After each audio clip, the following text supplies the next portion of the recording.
Jésus, ton pouvoir est parfait. Ton amour, Jésus, ton amour est parfait. Jésus, oui, tu es saint. Jésus, ta puissance, Jésus, ta puissance est parfaite. Jésus, ta grandeur, Jésus, ta grandeur est parfaite. oh Jésus, Jésus, ta ta douceur, douceur est parfaite. oh du maman Karabaraske, Jésus, oui, tu es saint. Jésus, ta beauté est parfaite, Jésus, ta beauté est parfaite. oui, ta splendeur, Jésus, ta splendeur est parfaite. oui Jésus, nous voulons te bénir et te célébrer pour ce jour que tu nous donnes, pour ta grâce que tu nous donnes de partager. L'honneur et la gloire te reviennent, Père, au nom de Jésus. Amen. On peut acclamer le Seigneur. Gloire à Dieu. Alléluia. Amen, amen. Gloire à Dieu. On peut s'asseoir une minute. Soyons tous les bienvenus à notre deuxième culte de ce dimanche. Amen. Et aujourd'hui, on va être bénis. Amen. Au premier culte, on a été bénis. Voilà. J'ai surpris quelqu'un aujourd'hui. Il est venu, je dis, je sens que c'est toi qui vas prêcher aujourd'hui. Et au premier culte, vraiment, le Seigneur a glorifié son nom. Donc, c'est notre bien-aimé pasteur Boto qui nous donne la parole ce dimanche. Alléluia.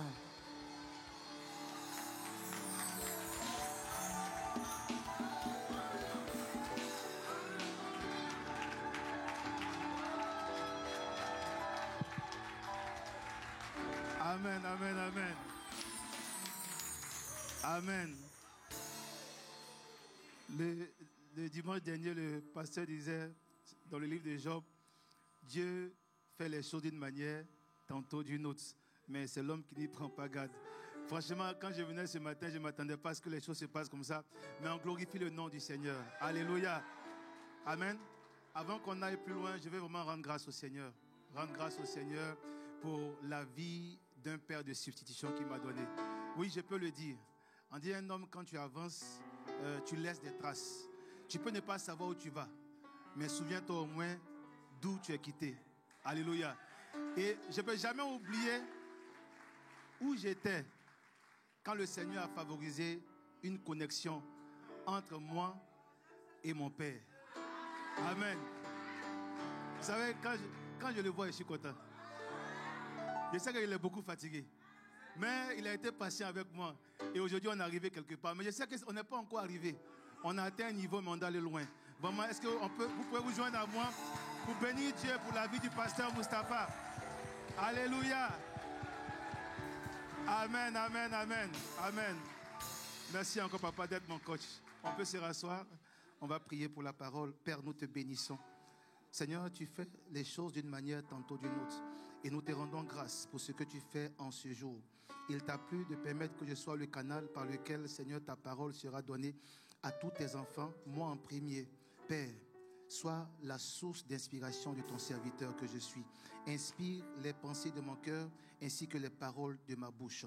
Rien de moi-même, mais que tout soit fait en moi ce matin par ton esprit, afin que ton seul nom soit glorifié au milieu de ton peuple. En ton nom, nous avons prié et nous disons tous Amen, Amen, Amen, Amen. Alléluia. Alors nous voulons faire ce matin juste une petite révision sur ce que nous avons vu le dimanche dernier, ce sur quoi le Seigneur nous a enseigné. Et nous lirons le livre de Romains, le chapitre 8, à partir du verset 19. Je lis la parole de Dieu. Romains 8, à partir du verset 19. Aussi, la création attend-elle avec un ardent désir la révélation des fils de Dieu. Car la création a été soumise à la vanité, non de son gré, mais à cause de celui qui l'y a soumise, avec l'espérance qu'elle aussi sera affranchie de la servitude de la corruption pour avoir part à la liberté de la gloire des enfants de Dieu. Amen. Ce qu'il nous faut savoir, c'est qu'à la base, lorsque Dieu a créé le monde, la Bible dit qu'il vit que tout était parfait. Amen.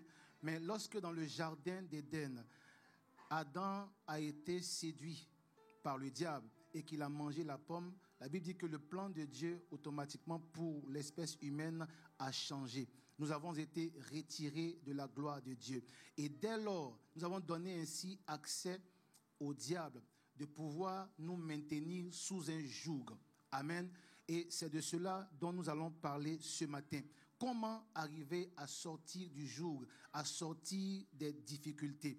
Le thème du message était comment faire pour sortir des fosses. Lorsque nous parlons de fosses, nous parlons de difficultés, nous parlons de joug, nous parlons de l'emprise de l'ennemi dans nos vies. Alléluia. Mais grâce soit rendue au Seigneur, qui n'a pas voulu que les choses demeurent ainsi, mais qui a permis que nous puissions avoir les clés pour renverser les choses et reprendre le contrôle. Alléluia. Dieu, dans son plan de rédemption de l'humanité, a envoyé Jésus. Mais vous savez bien aimé, Jésus n'est pas juste venu pour mourir afin de nous réconcilier avec le Père. Non, ce n'est pas seulement sa mission. Au-delà d'être réconciliés avec le Père, Jésus a voulu que vous et moi soyons des personnes qui puissent impacter dans le monde. Amen. Que nous puissions être des personnes qui puissent impacter. Alléluia.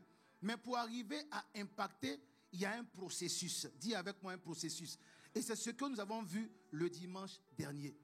La première des choses que le Seigneur nous a donné de comprendre, c'est que celui qui doit être utilisé pour être un Moïse dans ce monde, celui qui doit être utilisé pour impacter dans ce monde, doit avoir un trait de caractère essentiel. Et ce trait de caractère, c'est sa vie de sanctification. Alléluia. Sa vie de sanctification. Dans le livre de Daniel, au chapitre 1er, le verset 6, il est écrit que Daniel résolut de ne pas se souiller. Daniel résolut de ne pas se souiller. Bien-aimé, celui qui est appelé à avoir des révélations pour sauver sa famille, pour sauver sa propre vie, pour sauver son quartier, le b.a.-ba, le premier niveau, c'est vraiment de marcher dans la sanctification. Pourquoi nous parlons de sanctification? Il est dit que sans la sanctification, nul ne verra le Seigneur. Or, pour recevoir des éclairs, pour avoir des révélations, pour avoir une orientation, il faut voir Dieu. Il faut voir Dieu. Mais si je vis mal, je ne peux pas voir Dieu. Et c'est ce que Daniel a compris. Ils ont quitté Israël. Ils sont en déportation. Ils vont à Babylone, qui était à l'époque le plus grand des royaumes. Mais Daniel sait que quand il était en Israël, il a acquis des valeurs. Et au nombre de ces valeurs figure la sanctification. Et puisqu'il va à Babylone avec ça, il comprend par l'esprit qu'il peut manger de tout, mais pas des mets qu'on va leur servir. Et donc il dit à ses compagnons, vous et moi n'allons pas faire comme cela. On va se mettre à part. Alors ils résolvent ensemble de ne pas se souiller. La Bible n'a pas dit qu'ils ont commis des choses. On dit c'est la nourriture. Donc si tu n'as pas un certain niveau, tu vas te dire ah mais c'est la nourriture, c'est juste la nourriture. Mais non, ils ont compris qu'au-delà de la nourriture, il y a quelque chose qui peut les rendre lourds et qui peut empêcher qu'ils accomplissent quelque chose pour la gloire du nom du Seigneur. Et par révélation, ils résolvent de ne pas se souiller. Bien aimé, quand on parle de résolution, c'est un mot qui est lourd et qui est fort. Ce n'est pas juste une décision. Parce que je peux décider quelque chose et ne pas rester fort pour m'accrocher à ma décision. Mais quand je suis résolu, ça veut dire que contre vents et marées, ce que j'ai décidé, je vais l'accomplir. Qu'est-ce qui fait que je l'accomplis? C'est la vision que j'ai. Je regarde quelque part, j'ai un objectif, j'ai vu quelque chose. Tant que je n'ai pas touché ce que j'ai vu, peu importe ce qui se fait autour de moi, je ne regarde pas cela. J'ai l'attitude exacte de Pierre. Lorsque Jésus lui dit, viens, Pierre commence à marcher sur les eaux. Mais pourquoi? Parce que Pierre a ses yeux rivés sur le Seigneur. Mais quand il commence à regarder autour, la Bible dit qu'il commence à couler. Celui qui est résolu dans sa vie de sanctification, il regarde à une seule chose. Je vais plaire à mon Père. Je vais plaire à mon papa. Et au-delà du fait de plaire, le fait pour nous de marcher dans la sanctification a un impact positif sur nous. Pourquoi? Celui qui marche dans la sanctification est compatible avec le Saint-Esprit. On dit qu'il est le Saint-Esprit. C'est-à-dire la base qui nous lie à sa personne, c'est la vie de sanctification dans laquelle nous vivons. Dès lors qu'il n'y a pas de vie de sanctification, nous disons au Saint-Esprit qu'il n'est pas le bienvenu chez nous. Alors que Dieu ne va pas là où on ne l'a pas appelé. Il se respecte. Si nous les hommes, par moment, il peut nous arriver de partir, de forcer dans des choses. Dieu ne force pas dans les amitiés. Où tu ne l'as pas appelé, il ne va pas. Donc, pour que le Saint-Esprit vienne habiter en moi, il faut que je prépare le terrain. Je disais au premier culte, lorsqu'un avion doit atterrir, il lui faut une piste d'atterrissage. Ma vie de sanctification est la piste d'atterrissage que je prépare pour laisser entrer l'Esprit de Dieu en moi. C'est la piste d'atterrissage que je prépare pour laisser le Saint-Esprit venir dans ma vie. Et c'est ce qu'ont compris Joseph et Daniel, qui ont été des libérateurs pour leur peuple dans la saison dans laquelle ils ont vécu. Premièrement, ils ont marché dans la sanctification. Bien-aimés, vous et moi sommes investis d'une mission. Parce qu'on n'est pas venus dans le monde au hasard. Nous sommes venus accomplissant pour le nom de Dieu et pour la gloire de Dieu une mission bien précise. Alléluia. Mais pour que cette mission soit accomplie, pas partiellement, mais parfaitement et pleinement, il faut que nous ayons en nous l'Esprit de Dieu. Et pour que l'Esprit de Dieu soit en nous, nous devons préparer le chemin. Comment? Par la sanctification. Alléluia. La sanctification permet à l'Esprit de Dieu de pouvoir avoir une assise en nous. Il vient s'asseoir en nous. Le Saint-Esprit travaille dans la vie des libérateurs quand il est en eux, pas avec eux. Alléluia. Il y a une différence entre l'Esprit de Dieu qui est avec moi et l'Esprit de Dieu qui est en moi. Dans le livre de Luc, le chapitre 4, au verset 1er, il est dit, Jésus, rempli de l'Esprit, est conduit dans le désert. Ça, c'est le chapitre 1er. Il est rempli de l'Esprit. D'accord. Mais le fait d'être rempli ne peut pas permettre à Jésus d'accomplir la mission pour laquelle il est venu. Il faut qu'il soit revêtu. Et dans le désert, Jésus va se préparer à être revêtu. C'est la dimension de l'Esprit en nous. Alléluia. La dimension de l'Esprit en nous nous permet d'accomplir de grandes choses. Plusieurs fois, notre Père, dans la foi, a donné des exemples ici, avec le frère Tiama. On le voit comme ça, on s'est dit, ah bon, c'est un banal civil. Ok. Mais le jour où on a vu le frère Tiama revêtu de sa tenue, on a compris qu'il y a une différence. Frère, pour que la création puisse avoir à être impactée par nous, il faut qu'on ait le revêtement.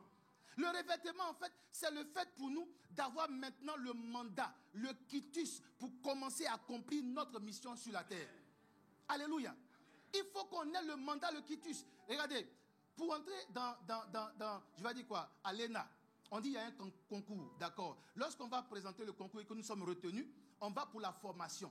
Alléluia. Mais la formation en elle-même ne dit pas qu'automatiquement je suis devenu fonctionnaire. Non. Il faut que je puisse aller au bout de ma formation. Après quoi, on me donne maintenant un quitus pour dire maintenant, toi, tu es habilité à pouvoir exercer dans tel ou tel domaine. Amen. Vous et moi sommes investis d'une mission, j'ai dit, de la part du Seigneur. Mais il faut que nous puissions laisser pleinement l'Esprit de Dieu habiter en nous, afin de pouvoir nous communiquer la grâce de Dieu pour réaliser notre mission.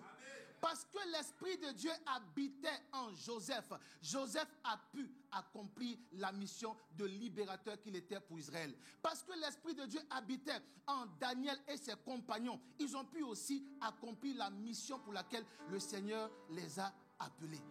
Frères, nous devons veiller. Nous devons travailler chaque jour à faire en sorte que notre vie de sanctification puisse être au niveau, au diapason auquel le Seigneur nous attend. C'est essentiel. Sans ça, nous ne pourrons rien expérimenter de la part du Seigneur. C'est vraiment le premier élément. Sans ça, nous ne pourrons rien expérimenter de la part du Seigneur. Alléluia. Amen. La seconde clé que nous avons reçue du Seigneur, c'est avoir la capacité de pouvoir être calme. Avoir la capacité de pouvoir être calme. Nous allons le voir dans Ésaïe le chapitre 30, le verset 15. Si la com peut le diffuser, Ésaïe 30, le verset 15. Je lis la parole. Car ainsi a parlé le Seigneur, l'Éternel, le Saint d'Israël. C'est dans la tranquillité et le repos que sera votre salut. C'est dans le calme et la confiance que sera votre force. Mais vous ne l'avez pas voulu. Alléluia.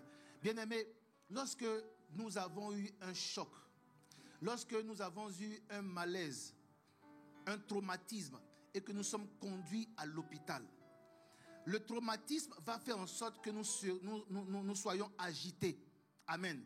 Mais pour que le personnel médical qui nous reçoit commence le processus de rétablissement, le protocole clinique, la première chose qu'ils vont faire, c'est de tranquilliser le patient. On dit toujours, bon, faites-lui telle dose de tel produit pour le tranquilliser. Parce qu'on a conscience qu'un patient agité, on ne peut rien faire avec lui. Or, il faut qu'on arrive à le guérir. Bien aimé, c'est la même chose. Pour une personne qui s'est laissée remplie de l'Esprit de Dieu, Dieu dit, maintenant, on peut l'engager dans la mission pour laquelle il a été révélé. Il peut aller maintenant accomplir sa mission. Et la mission que nous allons réaliser là, frère, ce n'est pas une affaire de... C'est pas amusement, comme on dit. C'est quelque chose de grand. C'est quelque chose qui peut faire peur. Mais il faut que nous ayons en nous cette dimension de pouvoir garder notre calme et notre tranquillité. Amen. Alléluia.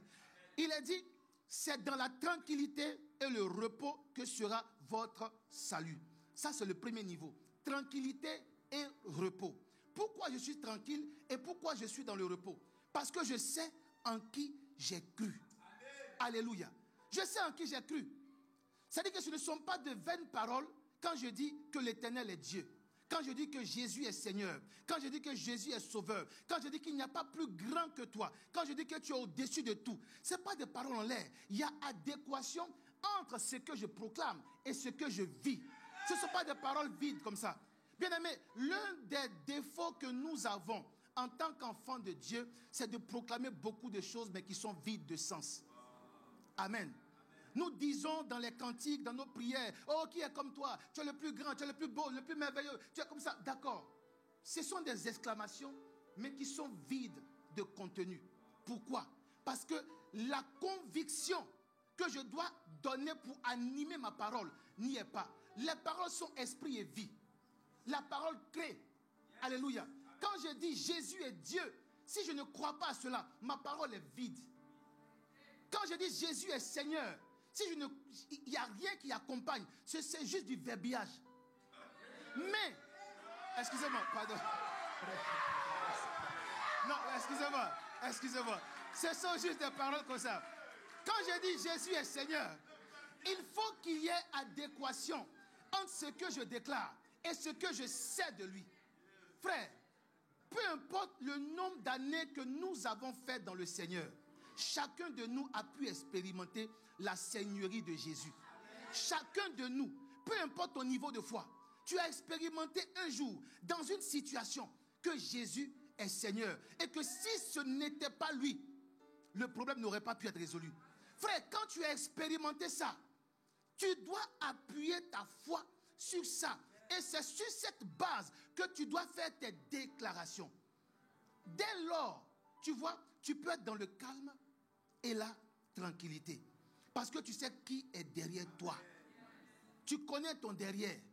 Il a dit ensuite, c'est dans le calme et la confiance que sera votre force. D'abord, on dit dans la tranquillité et le repos. Dans le calme et la confiance que sera votre force.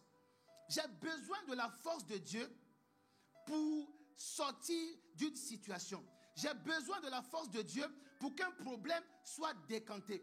Mais ce qui permet à la force de Dieu d'être mise en exergue pour décanter le problème, c'est mon calme. Pourquoi mon calme? Mon calme signifie par derrière que moi-même, je lâche prise. Et je permets maintenant au pilote automatique, qui est le Saint-Esprit, de conduire les choses. Tu vois, on pense que c'est moi qui conduis, mais non, ce n'est pas moi qui conduis. Je dis, Saint-Esprit, prends le contrôle. Et puisqu'il prend le contrôle, la puissance de Dieu peut être activée pour régler le problème dans lequel je suis. C'est ce qu'ont compris Joseph et Daniel. Ils ont compris que par eux-mêmes, ils ne peuvent rien. Joseph, en son temps, était confronté à une sommité de son époque. C'était Pharaon.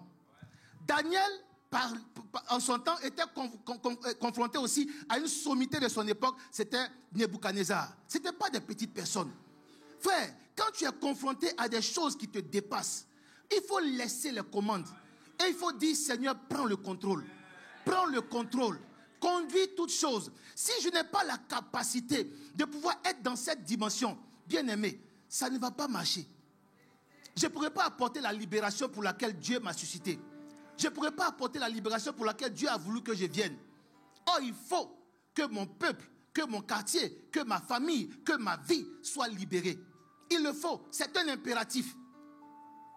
Beaucoup d'entre nous, je ne lis pas seulement pour vous, mais pour moi aussi, beaucoup sommes-nous à être dans des positions où on ne peut pas libérer pleinement le potentiel divin en nous. Pourquoi? Parce que tantôt on veut nous-mêmes faire, tantôt on dit, bon Seigneur, prends le contrôle. Après nous, on vient en faire, après non Seigneur, prends le contrôle. Non frère, et pendant qu'on fait tout ça, la Bible dit en Romains 8, la création attend. La création attend. La création, ce sont les membres de ma famille que je suis appelé à impacter. La création, c'est mon quartier dans lequel j'habite. C'est la lumière de Dieu en moi qui doit illuminer le quartier et faire disparaître les ténèbres. La création, c'est mon travail où on attend une solution qui soit un déclic pour booster les choses au niveau économique dans mon entreprise. La création, c'est autant de choses. Mais bien aimé, si nous sommes là encore en train de traîner, vous savez, quelqu'un a dit, l'un des lieux les plus riches sont les cimetières. Pourquoi? Parce que là-bas sommeillent beaucoup de potentiels qui n'ont pas pu être déployés.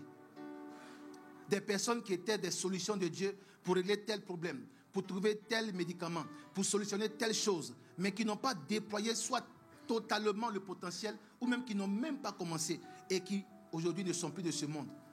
On dit à tort ou à raison que les cimetières sont les endroits les plus riches. Frère, moi je refuse de quitter ce monde sans avoir déployé pleinement tout le potentiel divin de Dieu en moi. Je refuse d'avoir quitté ce monde. Alléluia. Je veux que toi aussi tu le dises, que je ne quitterai pas ce monde sans avoir déployé pleinement le potentiel divin en moi. Alléluia. Je ne suis pas venu pour accompagner les autres. Je ne suis pas venu pour accompagner les autres. Ma venue dans ce monde n'est pas un accident. Même si on pourrait te faire croire que non, tu n'as pas été un enfant désiré. Ça, c'est ce que toi tu penses. Mais dans le schéma de Dieu, je devais venir pour réaliser quelque chose. Toi, tu penses que c'était un accident. Mais avec Dieu, il n'y a pas d'accident. Tout est planifié. Alléluia. Tout est programmé. Donc, ce que pour l'homme peut ne pas avoir été une planification, peut l'être pour le Seigneur. Alléluia. Donc, tu n'es pas n'importe qui. Tu n'es pas venu pour accompagner les autres. Tu n'es pas une erreur. Tu n'es pas un échec. Tu es fils de Dieu. Solution pour ce monde. Et tu dois révéler Dieu pleinement en toi. Alléluia. Acclame Jésus. Amen. Acclame Jésus. Acclame Jésus. Oh, merci Seigneur. Alléluia. C'est important. Il faut que je puisse montrer au Seigneur que je lui fais pleinement confiance. Que je lui fais pleinement confiance. Et ma confiance en lui me donne d'être serein. Ma confiance en lui me donne d'être calme. Vous savez, lorsque on dit à Daniel qu'on va vous tuer, non seulement vos maîtres, mais quand on finit de tuer vos maîtres, on vient vous-même vous tuer, Daniel est resté serein. Daniel est resté calme. Il a dit, je vais aller m'entretenir avec le roi. Daniel va et le roi lui-même confirme, voici ce que je vais vous faire. Daniel quitte devant le roi et il va devant le roi des rois. Alléluia. Bien aimé, quand le problème qui doit nous révéler se présente à nous, allons devant le roi des rois. Alléluia. En fait, le problème vient nous inviter, toi et moi, à pouvoir nous rapprocher de celui qui est au-dessus de tout. Amen. Daniel et ses compagnons sont allés vers le roi des rois pour demander la solution. Frère, c'est pourquoi nous devons corriger ça. Quand le pasteur l'a dit dimanche dernier, j'ai crié parce que je me suis senti concerné. Bien-aimé, on dit Dieu parle d'une manière, tantôt d'une autre. Mais Dieu nous parle aussi dans nos songes. Il faut savoir dormir. Il faut savoir dormir. J'ai fait ma confession en même temps. Très souvent, quand je vais me coucher, j'ai dit aimer la télévision veilleuse. Et puis, ma tante épouse qu'elle avait dit, monsieur, il faut aller te coucher. Quand le pasteur a parlé, il dit, ah papa, tu as quitté là-bas ou bien? Tu sais ce qui se passe chez moi à la maison ou bien? Non, pour être sérieux, tu dors devant un film. Tu dors devant, je ne sais pas moi, un match de football. Tu dors devant, je ne sais pas moi, un documentaire. Peu importe ce devant quoi tu dors. Mais qu'est-ce que ton esprit enregistre? Parce que n'oublions pas, l'homme c'est d'abord un esprit qui dispose d'une âme et qui vit dans un corps.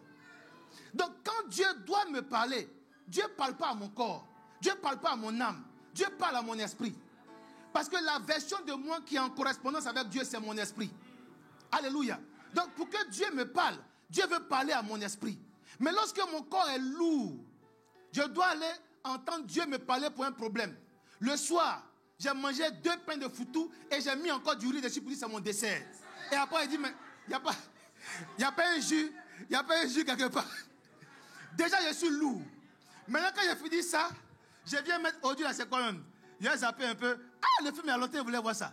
Bon, je suis assis. Je vais regarder le film jusqu'à je dors devant la télé. Et je me regarde le matin. Oh Seigneur, jusqu'à quand? Jusqu'à quand? Mes frères, comment tu peux dire jusqu'à quand? Par moment, Dieu a envie de nous gifler, mais il est compatissant. Tu as préparé quoi pour qu'on puisse te révéler quelque chose? Tu as préparé quoi? Il y a un péril qui est devant eux. Est-ce que tu penses que Daniel pouvait s'amuser avec ses compagnons? Non, ils se sont disposés à aller chercher la face de Dieu. Certainement qu'ils ont jeûné. Certainement qu'ils ont pris peut-être une journée en prière. Mais ils étaient en connexion, laissant monter l'esprit vers l'esprit supérieur. Parce qu'ils voulaient que Dieu leur parle. Amen. Pour que Dieu parvienne à te donner la reproduction exacte du rêve du roi Nebuchadnezzar, il faut que tu sois dans une certaine dimension spirituelle. La révélation que tu dois être pour ce monde-là, nous pensons que c'est quand on va manger 2 pains de foutou avec du riz dessus, le soir, sans jeûne, sans prière, que Dieu va nous révéler ça. Non. Frère, vous et moi, soyons réalistes et concrets. On ne donne pas des bonnes choses aux personnes qui montrent qu'elles ne le méritent pas. On ne donne pas des choses excellentes aux personnes qui elles-mêmes montrent qu'elles ne le méritent pas. Je garde ça, attendant le jour où il comprendra, où elle comprendra. Il y a que le Seigneur est frustré de garder entre ses mains beaucoup de choses qu'il voudrait nous révéler, mais nous-mêmes, par notre attitude, nous refusons la révélation. Frère, dans notre temps de seul à seul avec Dieu, allons avec un cœur repentant et demandons pardon au Seigneur. Demandons pardon au Seigneur. C'est important. Parce que la situation a trop perduré. Certainement que depuis longtemps, le problème devait être réglé. Mais je suis distrait. Tu es distrait. Elle est distraite. Certainement que la situation devait changer depuis. Mais nous sommes distraits. Et Dieu regarde. Le temps ne nous attend pas. Jésus revient bientôt. Il y a des problèmes qui devaient être réglés depuis longtemps. Mais à cause de notre nonchalance spirituelle, à cause de notre négligence spirituelle, Dieu n'a encore rien fait. Et on se dit que Dieu n'est pas capable. Mais non, nous prions un Dieu qui est capable de faire infiniment au-delà de ce que nous pensons ou imaginons. Notre Dieu que nous prions est vivant. Il est capable de faire. Le problème, c'est que nous ne sommes pas encore positionnés comme étant des révélations. C'est tout. Et Dieu est offusqué de voir cela. Dieu s'est dit, mais jusqu'à quand, mon fils? Jusqu'à quand? Pour être honnête, il y a des moments où nous avons des interpellations du Saint-Esprit. Pour dire, Joe, lève-toi maintenant. Joe, change maintenant. C'est le moment où tu dors et puis tu n'as plus sommeil à 2 heures, à 3 heures. Joe, lève-toi, prie. Lève-toi, prie. Parce qu'on attend quelque chose. Tu dois monter. Tu dois monter. Mais il n'y a rien. Il n'y a rien. Quand Dieu voit ça, il se dit, mais quel est le problème? Et par derrière, le diable continue encore à garder beaucoup de gens dans des forces. Et pourtant, les libérateurs sont là. Et pourtant, les Moïse sont là. Et pourtant, les Daniel sont là. Les Joseph sont là. Les Daniel sont là. Les Joseph sont là. Mais Satan continue encore à s'asseoir sur beaucoup de choses. Jusqu'à quand, bien-aimés, allons-nous laisser ainsi les choses faire? Dieu veut agir, mais il veut que nous lui donnions l'opportunité de pouvoir agir. Alléluia. C'est ce que Daniel a fait et Joseph aussi. C'est important, mes frères. C'est très important. Quand je parle, je me prêche aussi à moi-même. Parce que c'est Dieu qui nous parle à tous. Alléluia. La troisième chose que le Seigneur nous a dite, nous devons être conscients que le problème qui se présente ne vient pas pour nous achever, mais il vient pour nous révéler. Alléluia. Il vient pour nous révéler. Frère, le temps de ma révélation n'est pas fixé par moi. Ça, c'est quelque chose que je dois savoir. Le temps de ma révélation est fixé par Dieu. Parce que c'est lui qui est le contrôleur. Vous savez, lorsque on fait une bâtisse, une route, un bâtiment, il y a ceux qu'on appelle les contrôleurs. Quand vous avez fini de faire, le contrôleur vient pour vérifier. Est-ce que le travail a été fait comme il se doit? Et lorsque le contrôle a fini d'être fait, c'est là on peut dire maintenant, on peut livrer l'ouvrage. C'est vrai que nous sommes des Moïse en puissance. C'est vrai que nous sommes des libérateurs en puissance. Mais c'est Dieu qui nous envoie. Et il ne nous livre pas. Il ne nous révèle pas quand il ne voit pas encore que la consistance de ce qu'il veut bâtir en nous a véritablement pris. C'est autant marqué par lui quand il sait que c'est bon qu'il nous révèle. Alléluia. Comprenons-le. Parce que par moment on est prêt de pouvoir, on est pressé de vouloir en découdre alors que nous ne sommes pas encore prêts. On pense l'être, mais en réalité nous ne le sommes pas. Mais quand nous sommes prêts au moment marqué, on dit c'est là que le Seigneur va permettre que nous soyons révélés. Et c'est comment? Par le problème. Quand le problème survient, moi je dois savoir que celui qui est en moi est plus grand que ce qui est dehors et qui est en train de nous accabler. Et quand j'ai conscience de ça, je fais quoi? Je viens me présenter devant le Seigneur. Il a dit que quand Daniel est allé voir le roi, il a dit, roi, je te reviens. Daniel va auprès du Père pour pouvoir recevoir ses instructions. Quand Daniel va, il ne va pas dans l'espérance que Dieu lui parle, mais il va dans l'assurance que Dieu va lui parler. Il y a une nuance entre les deux. Je ne vais pas auprès de mon Père pour espérer qu'il me parle, mais je vais auprès de lui avec l'assurance qu'il me parlera.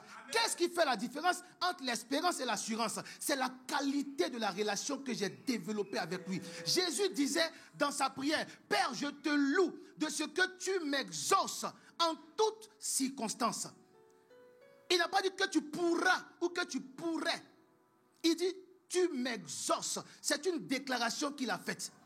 Bien-aimé, lorsque je veux manifester le potentiel divin en moi, je dois savoir qu'il y a celui qui est l'esprit illuminé au-dessus de tout, qui est notre Père, qui est dans les cieux. Et je viens avec un cœur humble devant lui. Je disais au premier culte que Dieu ne permet pas que nous ayons du tac au tac des solutions. Auquel cas, nous pourrions penser que nous sommes trop forts. Or, la Bible nous dit que toute grâce excellente nous vient du Père. Alléluia. Donc la capacité pour moi d'avoir la solution ponctuelle à un problème présent me vient de Dieu. Et pour que Dieu me parle, je dois avoir le cœur et l'humilité d'aller vers lui pour dire, Père, parle-moi. Si bien que Dieu me sentant humble à ses yeux, il peut me révéler des choses. Bien-aimé, c'est avec ce cœur-là que Daniel est allé vers le Père pour dire, Papa, je ne peux rien sans toi. J'ai besoin de toi. Éclaire-moi. Fais-moi connaître le rêve que tu as donné à Nebuchadnezzar. Fais-moi connaître le rêve que tu as donné à Pharaon. Ça, c'est ce que Joseph a dit. Frère, quand j'ai l'Esprit de Dieu en moi, l'Esprit de Dieu me donne le cœur d'enfant qui m'accorde de manifester l'humilité. Et dans mon humilité, j'ai conscience que quand je viens vers papa, papa va me répondre. Bien-aimés, nous tous, on a pu voir un enfant venir vers son papa pour demander quelque chose. Vous pensez que quand l'enfant vient, il vient dans l'espoir, il vient avec l'assurance. Et quand bien même, dans l'immédiat, on ne donne pas, l'enfant sait où il va frapper pour qu'on puisse donner. Il sait nous importuner au point où on dit, ah tiens, tu vas partir. Si dans l'immédiat, je n'ai pas envie de le faire, l'enfant est serein, il est patient. Il est comme les licaons. J'aime bien ça, les chiens de brousse là. Ils chassent de façon méthodique. À la différence des lions et autres là, ils ne vont pas un coup à l'assaut. Non, ils développent une stratégie. D'abord, ils vont cibler la cible. Quand ils ont eu l'animal qu'ils doivent avoir, ils savent comment on doit courir après lui. Il y a des personnes qui doivent mettre la pression, d'autres sont en retrait. Quand vous êtes fatigué, eux, ils viennent, ils prennent le contrôle, ainsi de suite, jusqu'à épuiser l'animal. Et ils viennent maintenant pour le prendre. C'est la même chose que les enfants font à nous. Hein. Ils ne sont pas pressés. Ils demandent un coup. Non, je ne veux pas. Ce n'est pas encore le moment. Ok. Maman, pardon. Non, je ne veux pas. Ok. Papa, pardon. Non, je ne veux pas. Ok. Il change maintenant le visage. Quand tu le regardes, tu vois, tu penses que quelqu'un a fait ça. Lui, il est serein. Il sait où il va avec toi. Il s'est dit que ce qui est dans la poche, là, ça va sortir. Il sait que ce qui est dans ta poche, ça va sortir. Frère, ça, c'est ce que font ceux qui ont l'assurance que le Père va répondre. C'est avec ce cœur-là que Daniel va devant le Père. Celui qui ne connaît pas son papa vient devant lui dans l'espérance qu'il pourrait répondre. Donc, il peut répondre comme ne pas répondre. C'est une attitude que Dieu n'attend pas de nous. Est-ce que tu sais la qualité de la relation que tu as avec ton Père? Si oui, que tu connais ça, tu dois savoir que ton Père va te répondre. Pourquoi tu as l'assurance qu'il va te répondre? Parce qu'il y a adéquation entre tes pensées et ses pensées. Amen. Amen. Ça aussi, c'est quelque chose qui est derrière. Celui qui vit par l'esprit, il a la pensée de Dieu en lui. Et puisque tu as la pensée de Dieu, tout ce que tu demandes à ton Père, c'est ce que ton Père veut te donner. Je veux dire, au niveau de tes demandes, il n'y a pas de turbulence, de perturbation. Non. Ce que tu penses, c'est exactement ce que le Père pense. Et c'est lui qui le transmet en toi par son esprit. Et puisque son esprit vit en toi, tu vas demander des choses que lui veut que tu lui demandes. Donc, il n'y a pas d'obstacle. Quand tu demandes, il va te répondre. C'est pourquoi je dis, quand tu vas demander au Père, tu viens avec l'assurance qu'il te répondra. C'est celui qui n'a pas conscience de sa relation avec son Père, qui vient avec l'espérance qu'il réponde. Amen. Il ne faut plus que nous puissions venir vers le Père avec l'espérance, mais plutôt avec l'assurance. Et quand je viens avec l'assurance, forcément, le Goliath qui est devant moi va tomber. Forcément, Goliath va tomber. Forcément, la pierre qu'on a placée pour que moi et ma famille ayons des limitations, la pierre sera ôtée. Alléluia.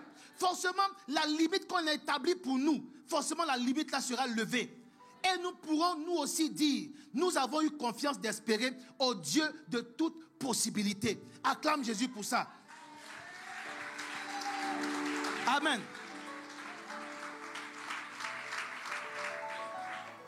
Alléluia. Bien-aimés, nous sommes des fils de la lumière. Nous sommes des fils de la lumière. Ces hommes et ces femmes que la création attend depuis longtemps. Nous devons arrêter d'avoir des comportements d'enfants. Nous devons arrêter ça. Parce que l'une des choses qui fait que nous avons des comportements d'enfants, c'est nos habitudes. On est facilement froissable dans nos habitudes. On veut, mais on n'a pas envie de quitter les habitudes. On veut plus, mais on veut rester dans nos façons de faire un peu bizarres. L'habitude, ce n'est pas forcément mauvais. Par exemple, je disais le sommeil. On a dit que le sommeil est récupérateur. Amen.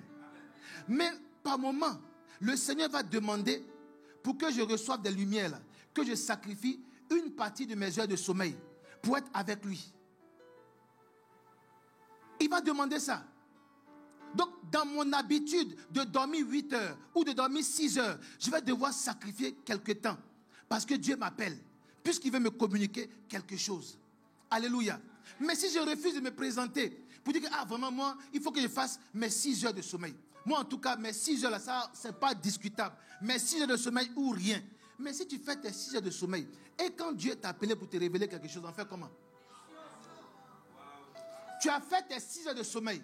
Ok, il n'y a pas de problème. Mais quand tu te lèves le matin qu'il n'y a pas de solution, il ne faut pas en vouloir à Dieu. Je ne dois pas aussi en vouloir à Dieu. On est resté dans nos habitudes de 6 heures de sommeil parce que c'est ce qui est conseillé par les médecins. D'accord. Mais n'oublions pas une chose. Celui qui a l'Esprit de Dieu en lui n'est plus dans les choses naturelles. Ah, mais on a notre papa qui est là. Pasteur Mohamed Sanogo.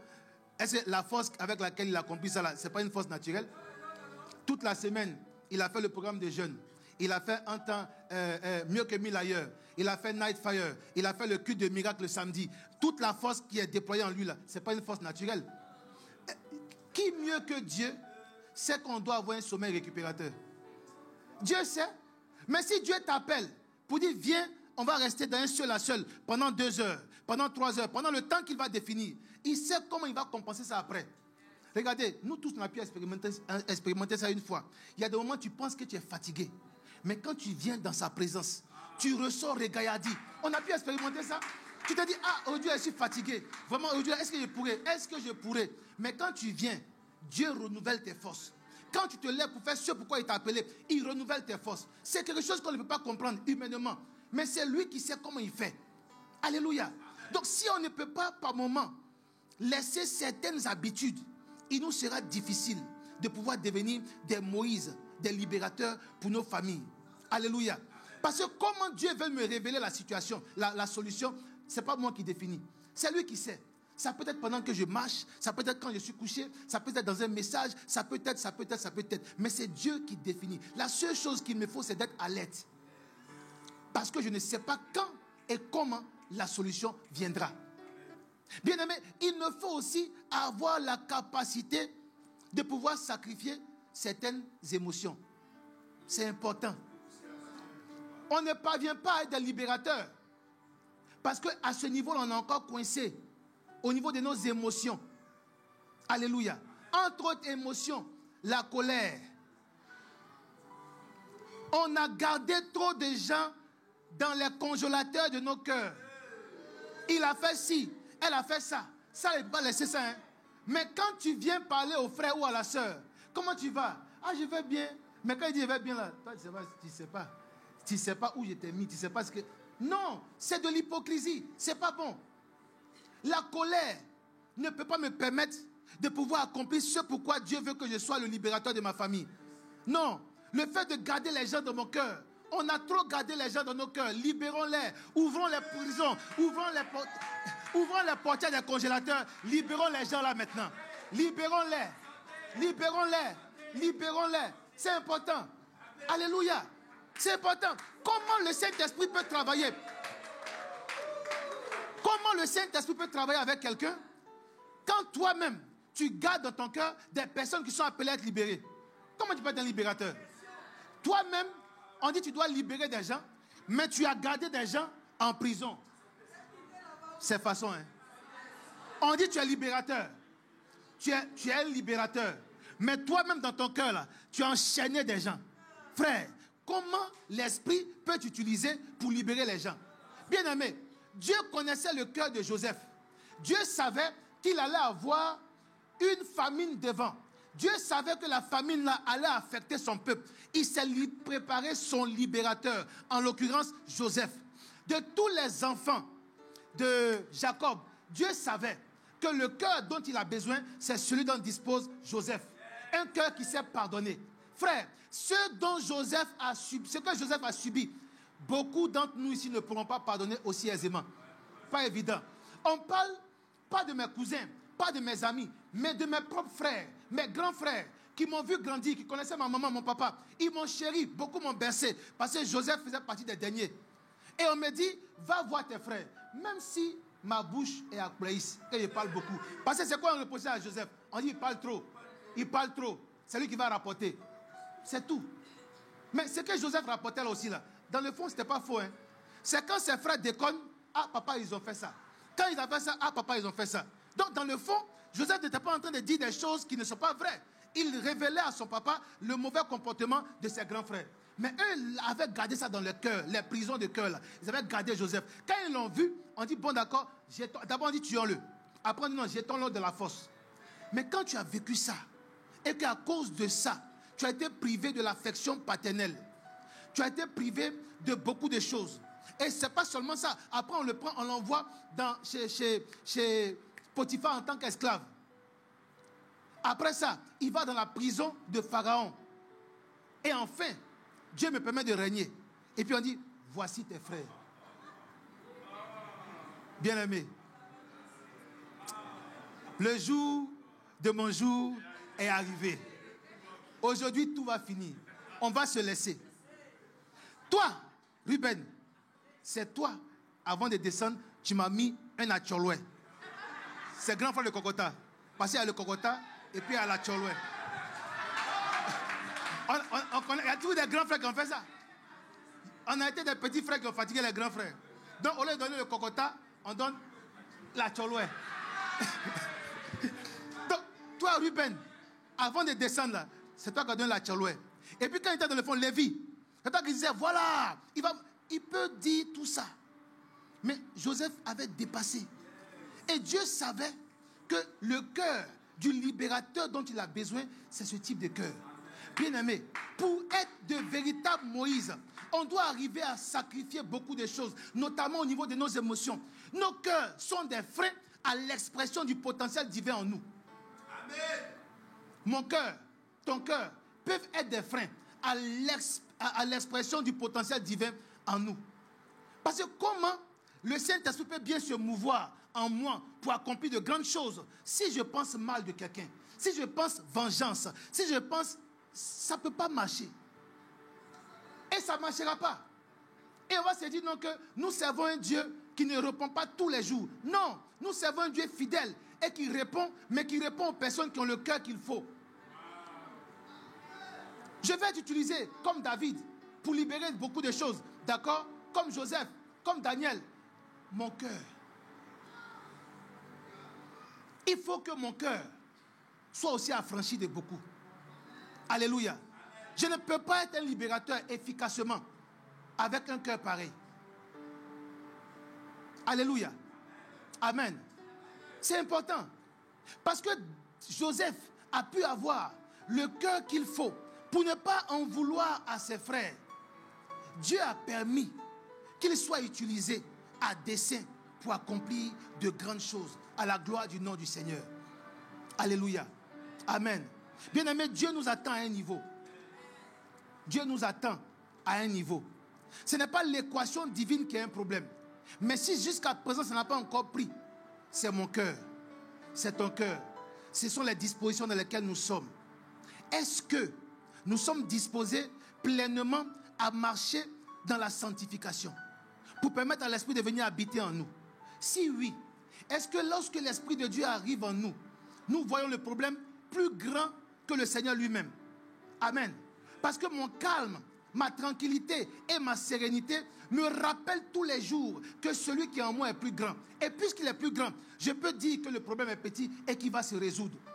Et lorsque arrive le moment où doit survenir la libération de mon potentiel, est-ce que j'ai conscience que le Dieu qui est avec moi est capable de régler vraiment le problème? Est-ce que je ne limite pas moi-même mon Dieu? Frère, nous devons être capables de pouvoir faire une introspection pour regarder en nous et permettre véritablement au Seigneur de pouvoir travailler. Est-ce que tu es d'accord avec moi? Acclame le nom du Seigneur. Acclame le nom du Seigneur. Et j'aimerais que nous puissions prier sur la base de ce que nous avons entendu par rapport à cette révélation, cette révision que nous avons faite ce matin. Nous allons prier et demander une seule chose au Seigneur. Que sa grâce soit pour nous. Que sa grâce soit pour nous. Afin que les Moïse, afin que les Daniel, afin que les Joseph que nous sommes soient véritablement révélés. pour la libération de nos vies, la libération de nos familles, la libération de nos quartiers, la libération des personnes dans le travail dans lequel nous sommes, ainsi de suite. Élevons la voix et parlons au Seigneur. Renda brasu kayabara kerebedeskin terebrosa. Mando roboshi kayaba. Regete bedeskiri brala suntarabaya kenterebrosa. Renda baba baba baba. Rida rosuntala brala kanta. Seigneur, tu ne parles jamais en vain. Lorsque tu parles, lorsque tu envoies, Seigneur, un message, lorsque tu envoies ta parole, c'est parce que tu as vu qu'il y a un besoin quelque part.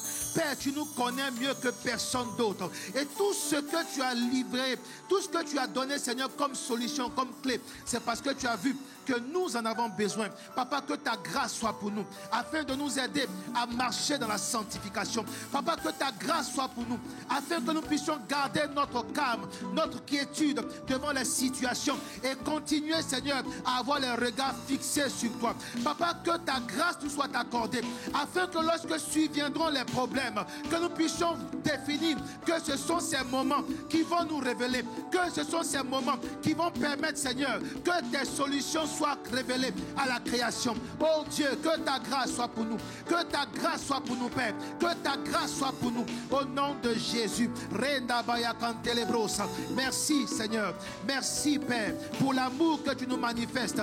Merci, Seigneur, pour ta grâce qui nous accompagne là où tu veux que nous soyons, afin de te manifester. Béni sois-tu, Papa. Au nom de Jésus, nous avons prié. Et quelqu'un peut dire Amen. Est-ce que tu peux acclamer Jésus pour la parole? Alors sur ce, je vais laisser la place à notre Père dans la foi.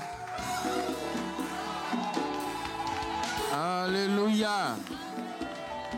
Gloire à Dieu. Voilà, donc c'est comme ça.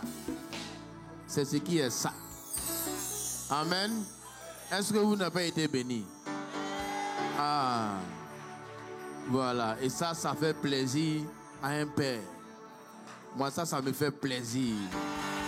Alléluia. Je veux qu'on ait des fils qui montent même plus haut. Alléluia.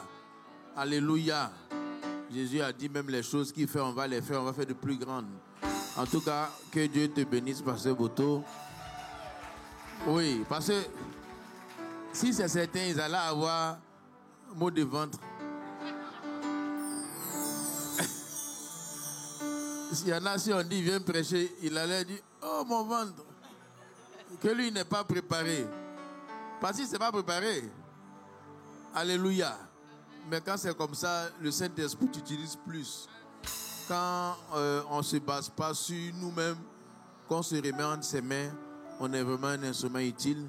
Et je sais que la parole a été pour quelqu'un, sinon pour plusieurs personnes ce matin. Et soyons attachés à la parole du Seigneur. Alléluia. Que le nom du Seigneur soit béni.